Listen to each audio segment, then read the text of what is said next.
Hello, people. Welcome to the daily debate. Today's topic is this house believes that governments should be allowed to limit rights during national emergencies without judicial review. For the proposition, we have Ayan, and for the opposition, we have Airshia. Uh, Proposition, you have 3 minutes. Start when you're ready.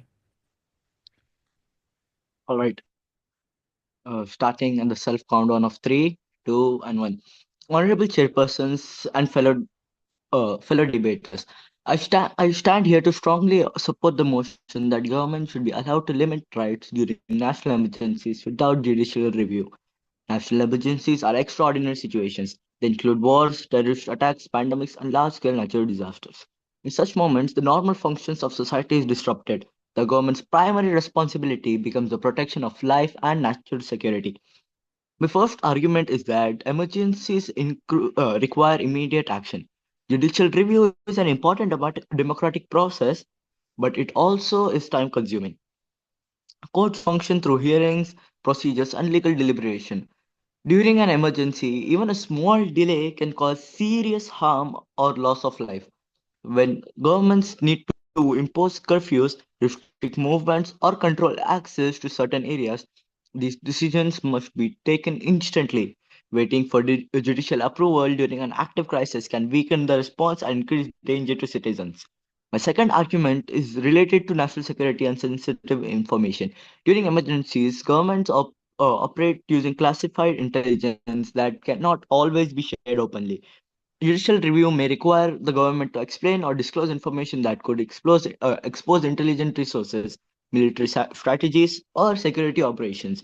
This disclosure could worsen the emergency and put both civilians and security forces at risk. In such situations, confi- confidentiality is essential, and executive authority must be trusted to act responsibly. Thirdly, the limitation of rights during emergency is temporary, not permanent. The motion does not support the removal of rights forever. These restrictions are only applied for the duration of the emergency and are lifted once normal conditions are restored. Judicial review can still take place after the emergency ends to ensure accountability. However, during the crisis itself, stability and safety must uh, take priority over legal procedures. Additionally, governments are institutionally empowered to elect to protect the citizens. In times of crisis, leadership must be decisive and centralized. 1 minute.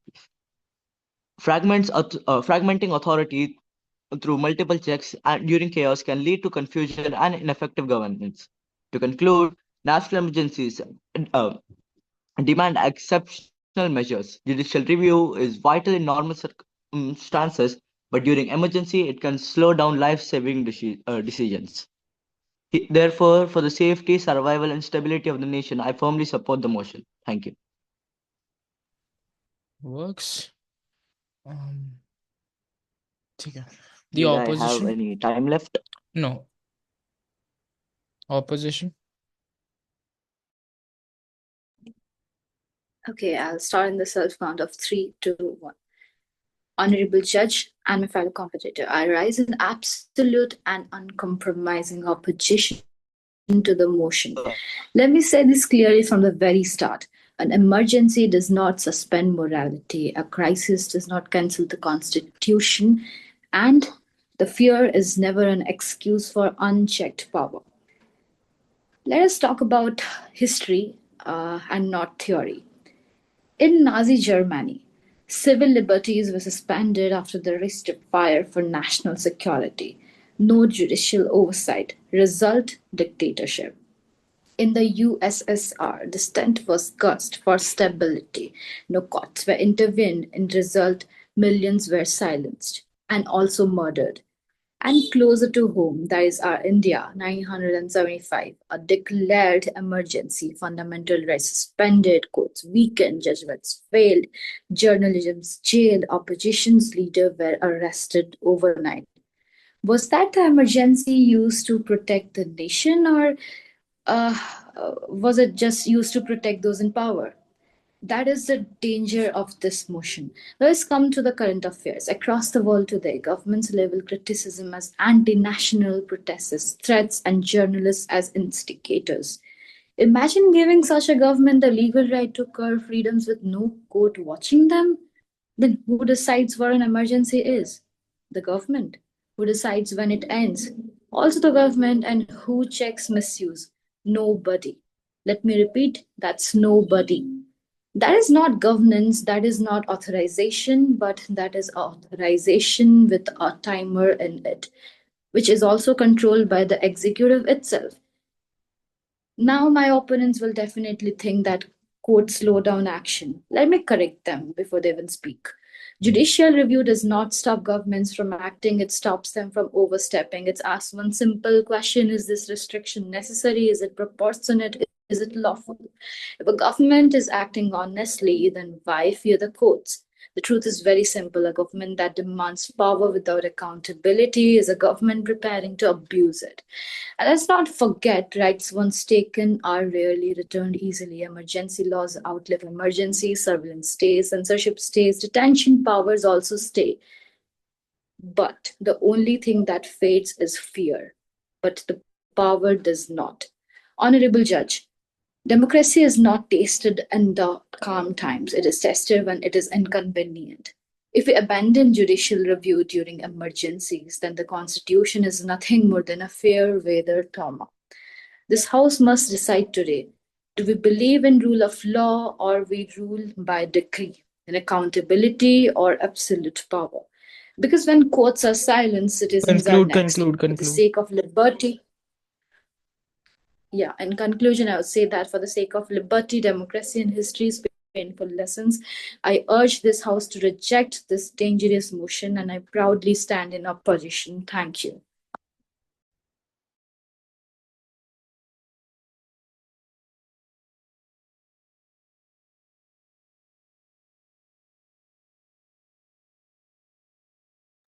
Okay, ठीक है.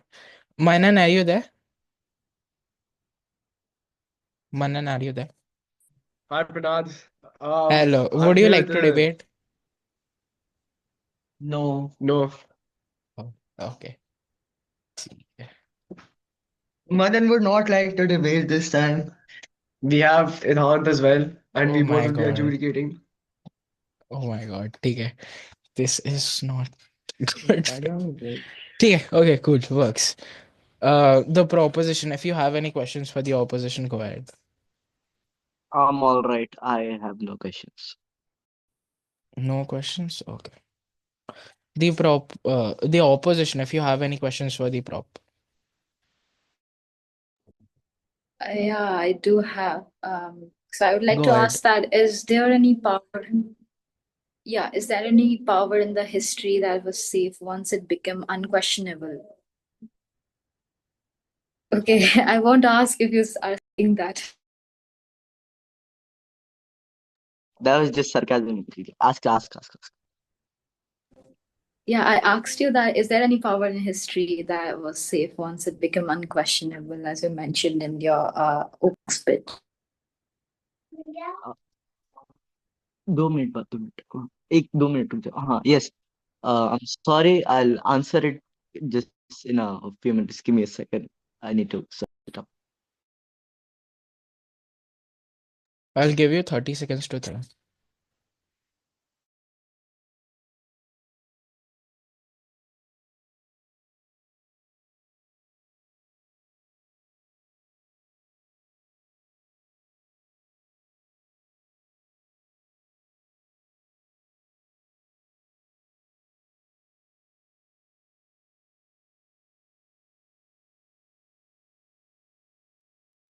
So this has happened in like many countries, but I'll give you two.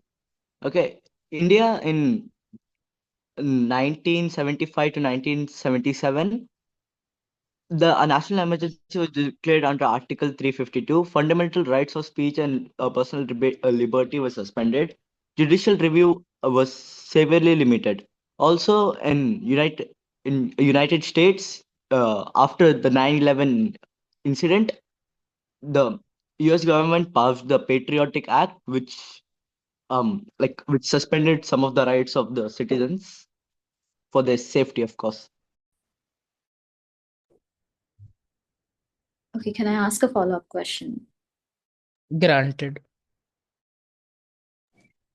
Okay, isn't the 1975 emergency in India universally regarded as a constitutional failure precisely because courts failed to protect the rights of its citizens only, and it demeaned in the rights of the citizens, not the government?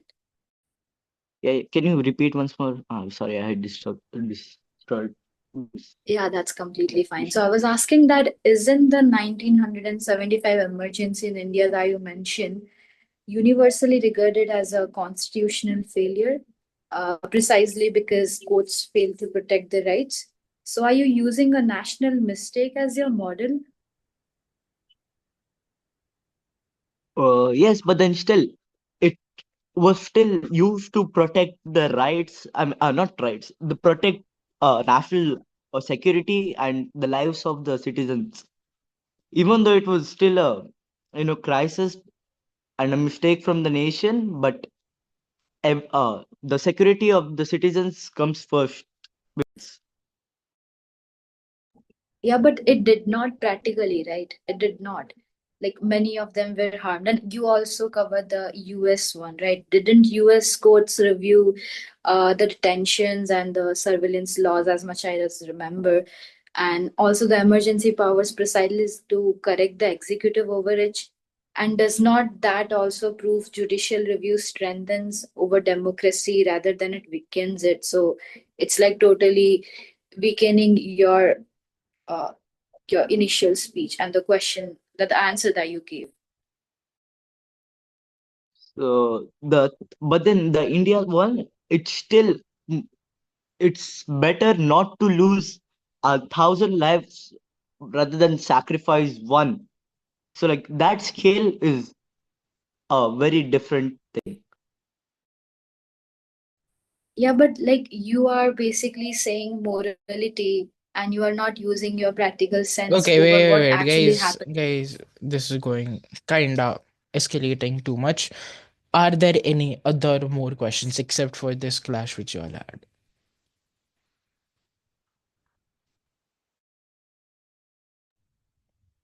Is there any question from both proposition, opposition, or also the spectator, Tanishka?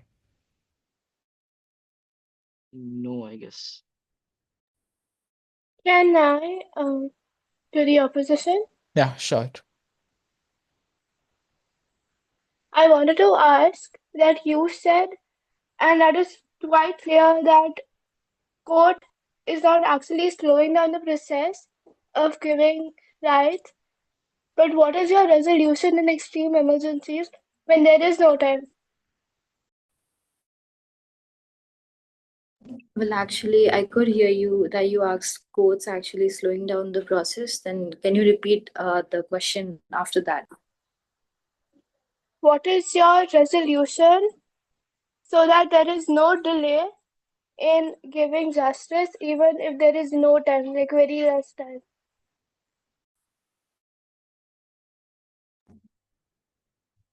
Okay, so you're asking about my resolution.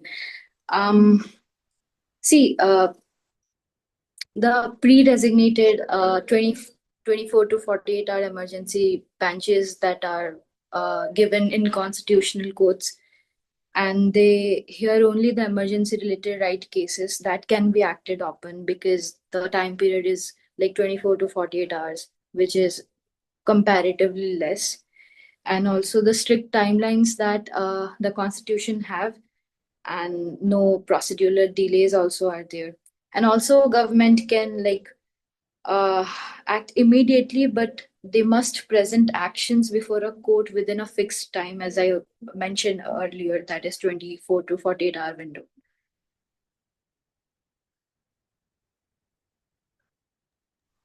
Okay, sure. No more follow-ups granted. Yep. Moving forward with the verdict, the opposition wins this debate. And okay, moving with the feedbacks for y'all, right? The first speaker proposition, Ayan. Okay. First of all, you had kind of great points like structured argument. You had a very good structure of your speech. One thing which you lacked is that when you're providing me arguments, like for example, let's say during emergencies, there is a certain XYZ intelligence which could be shown in the judicial review, right? Give me examples that where have this actually been done in the real world, and then prove your argument like that. Also, do ask POIs since you did not ask a single POI, etc. Right now, moving forward with the opposition, see the opposition. Your speech was great. Your speech did contain certain real life examples, like from Nazism, journalist, etc. What it lacked ideally is a proper structure, right? What from my POV was able to see is that there were some sarcasm going at the start, then some arguments against sarcasm, sarcasm against some good arguments. There wasn't a certain good structure of your speech, so do just improve that and rest. That was a great debate, guys, and with that we would be ending in right now.